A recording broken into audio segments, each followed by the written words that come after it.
Halo guys, ada dua berita cukup menarik yang akan kita sampaikan. Apa saja beritanya? Oke, langsung kita bahas. Berita yang pertama dari Amerika Selatan, yaitu negara Kolombia. Tanpa banyak drama, kabar mengejutkan datang dari Kolombia bahwa salah satu negeri di Amerika Selatan itu telah memutuskan untuk mengakuisisi jet tempur Rafale produksi Dassault Aviation. Rafale digadang Kolombia untuk kelak menggantikan armada jet tempur Kefir buatan Israel yang usianya telah uzur. Tak sebanyak total pesanan Indonesia, total Rafale yang dibeli Kolombia disebut hanya 16 unit dengan nilai potensi pembelian 3,15 miliar US dollar. Jet tempur Omnirol ini akan diberi tugas untuk mempertahankan wilayah udara Kolombia, memerangi kejahatan terorganisir dan melakukan pengawasan udara.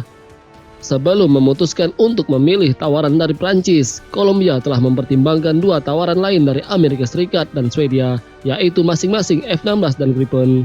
Kantor Kepresidenan Kolombia dalam sebuah pernyataan seperti diberitakan Reuters mengatakan, pemerintah memilih proposal yang diajukan oleh pemerintah Prancis untuk akuisisi 16 pesawat Rafale. Ditambahkan sejauh ini proposal dari Prancis tersebut adalah merupakan yang terbaik bagi negara dalam hal harga, efisiensi, dan pengoperasian.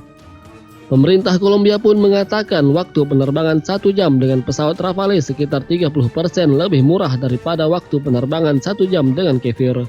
Belum ada kontrak yang ditandatangani hingga saat berita ini diturunkan. Namun keputusan telah diambil oleh Presiden Gustavo Petro yang pada Agustus lalu resmi menjadi Presiden Kolombia pertama dari partai sayap kiri. Presiden baru ini berkeinginan untuk memperbaharui armada Angkatan Udara Kolombia. Presiden Petro mengatakan pembaharuan Angkatan Udara diperlukan karena armada Kefir telah digunakan selama lebih dari 42 tahun dan telah beroperasi di Kolombia lebih dari 30 tahun. Pengoperasian dan pemeliharaan Kefir saat ini termasuk mahal dan bisa beresiko. Kolombia praktis satu-satunya operator Kefir, pesawat yang tidak diproduksi lagi suku cadangnya. Presiden Kolombia juga mengatakan keterbatasan pesawat Kefir menghambat tindakan untuk menjamin pengawasan udara, perang melawan kejahatan terorganisir, dan keamanan nasional. Salah satu aspek fundamental yang mendukung pemilihan Rafale adalah bahwa Kolombia dapat dengan cepat memiliki jet tempur Prancis.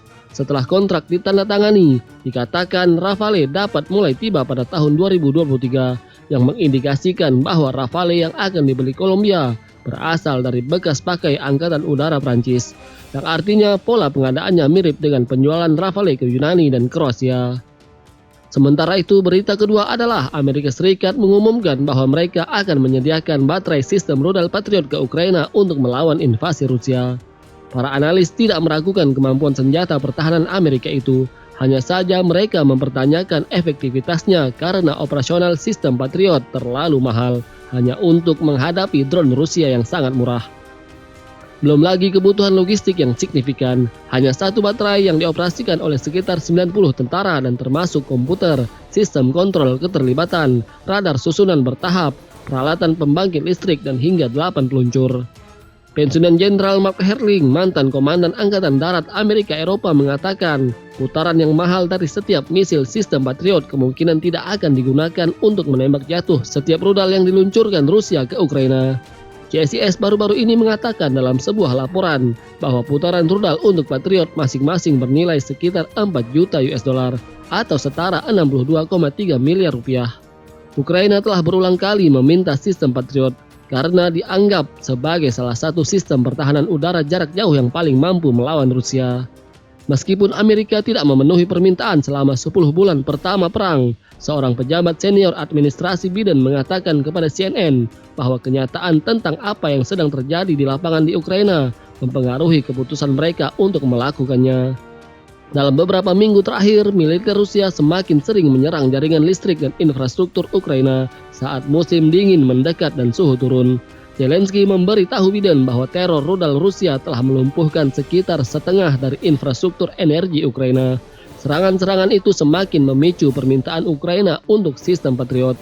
Angkatan Darat Amerika menyebut sistem Patriot sebagai sistem pertahanan udara paling canggih yang dapat mencegat ancaman udara apapun dalam kondisi cuaca apapun.